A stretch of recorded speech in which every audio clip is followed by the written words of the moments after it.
This is probably not the car you think it is. This is the Chery Omoda E5, the electric version of the Omoda 5. That is the one making headlines over the past couple of weeks. But we're not here to talk about the Omoda 5, we're here to talk about the E5. So, EV ni, okay ke EV dari China ni? Well, 446,800 ringgit, it's a pretty good buy. And we're going to tell you why in this review of the Omoda E5.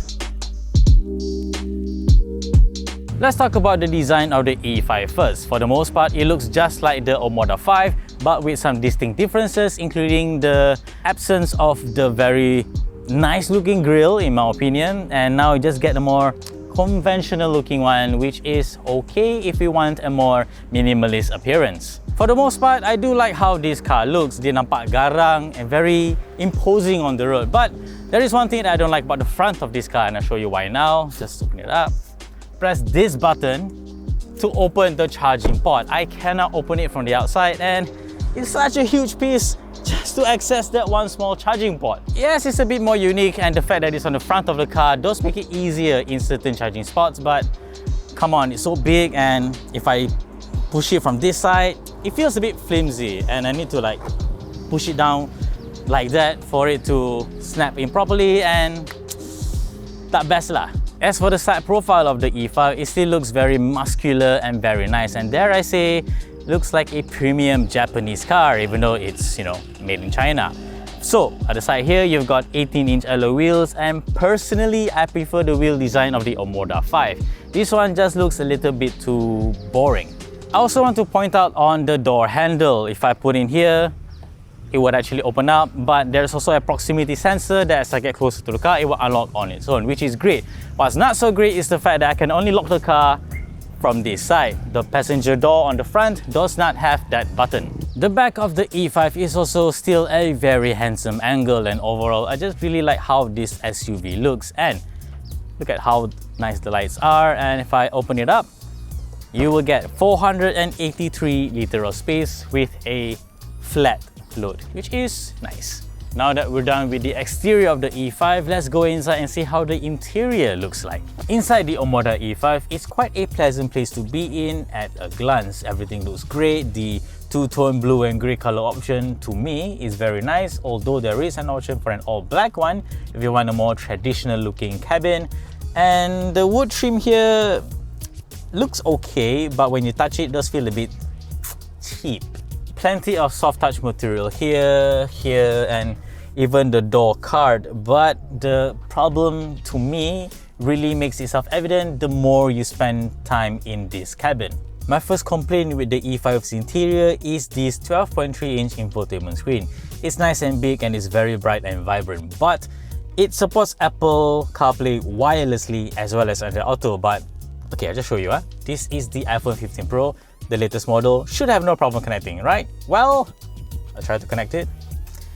And dia akan stay on this screen untuk 15 saat tanpa apa-apa berlaku. So, tak best lah. In fact, throughout this review period, it only connected twice when I tried it wirelessly.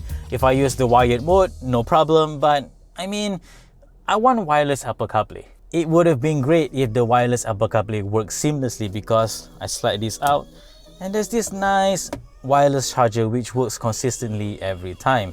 And my next complaint is these buttons. First of all, why would I want to easily access these two buttons, the front demister and the back? I would rather have it to be the 360 camera and an auto brake hold, which I would need to go through the screen to access. My last pet peeve with the E5's interior is volume control. If I want to control the volume as the driver, no issue, I've got it on my steering wheel. But if I have a passenger, the only way they can do it is either through the screen or somehow access all the way to the right here for the volume. I mean, this is so redundant. I can already control the volume from the steering wheel here. Why would I need it to be here as well? Come on, Chery. Anyway, I have too much to say already over here. Let's move on to the back and see how it is. At the back here, it's reasonably comfortable. The driver's seat has been adjusted to my driving position and plenty of legroom, but again, as I've said many times, I'm only about 165 cm tall, which is not very tall, so if you're taller or if your driver is taller, your mileage will vary.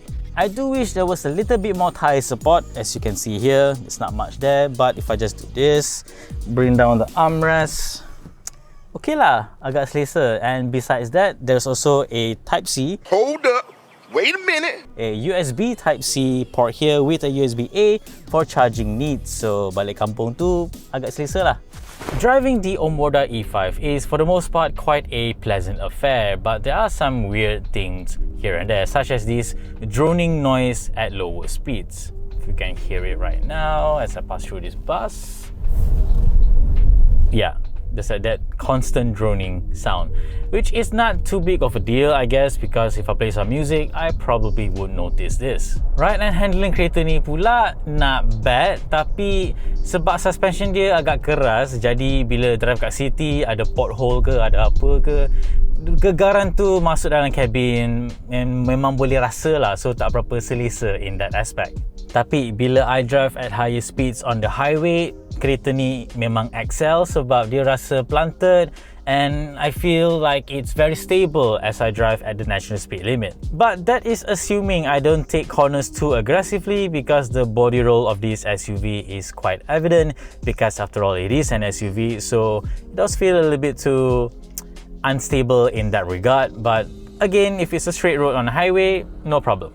In terms of handling, it is evident that this is tuned for city driving because it's a very light steering wheel, and that comes with a couple of negatives and some positives.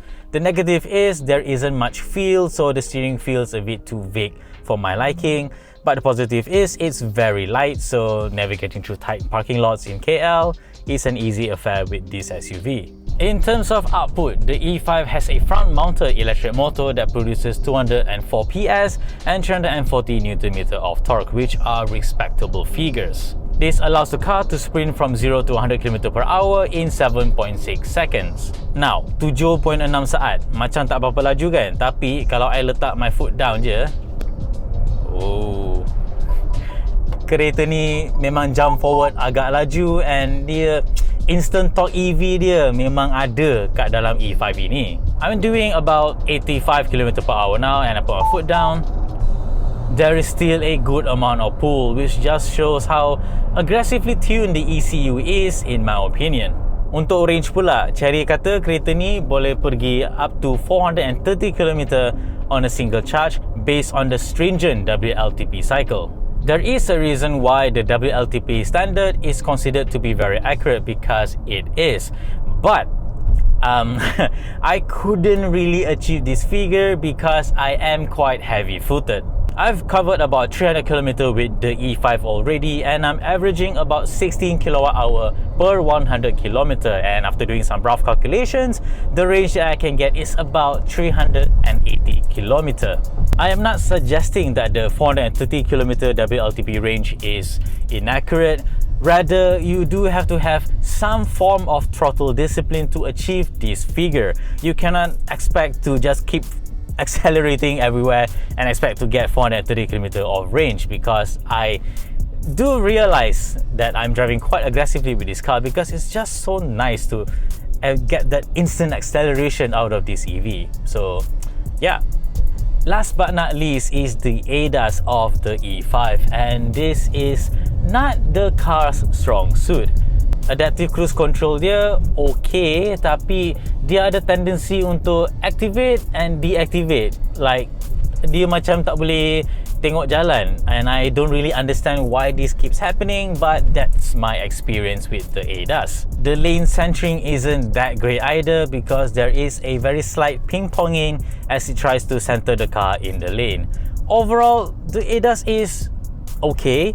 It's functional when it does want to work, but it's definitely not the best system that I've tried. Overall, I will still say the E5 is a pleasant car to drive on the basis of this being an EV, because at lower speed, it is very comfortable in the sense that it's quiet. The stiff suspension does make road bumps a little bit more jarring, but overall, it's a nice car to drive. I just wish that the ADAS was a little bit better and for the NVH to be a bit more improved.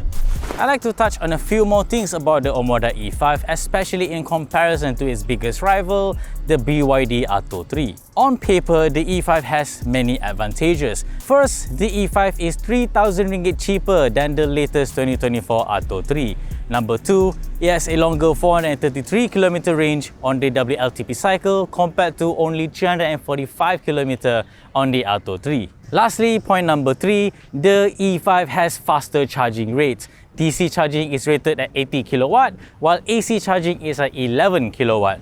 The Atto 3 on the other hand only has 70 kilowatt DC charging or 7 kilowatt AC charging. I've driven the Atto 3 in the past and personally I prefer the E5 because the stiffer suspensions does mean it is more stable on the highway. The Atto 3 on the other hand is more soft, so it's more comfortable when driving around the city on uneven roads, but on the highway it does feel a little bit floaty. Then again, there are many things to consider before you make a big purchase like buying a brand new car. So while the Chery on paper does seem to be the better buy compared to the BYD, I implore you to do your own due diligence and test drive the two cars for yourself to see which of them is more ideal for you. So is the Chery Omoda E5 worth it? Well, at 146,800 ringgit, there's plenty of things to love and also plenty of negatives to keep in mind. Kereta ni cantik, yes, I absolutely love it. Tapi kereta ni ada juga kelemahan di antara stiff suspension dia punya ADAS and terpulang kat you punya keperluan. If you don't mind the negatives and the positives far outweigh the negatives to you, then yes, I would say the Omoda E5 is worth a consideration. But do know that there are a lot more EVs coming to the Malaysian market, so if you want to keep your options open, you may want to do that because a lot of EVs will be discounted until 2025 because that's when the tax will kick in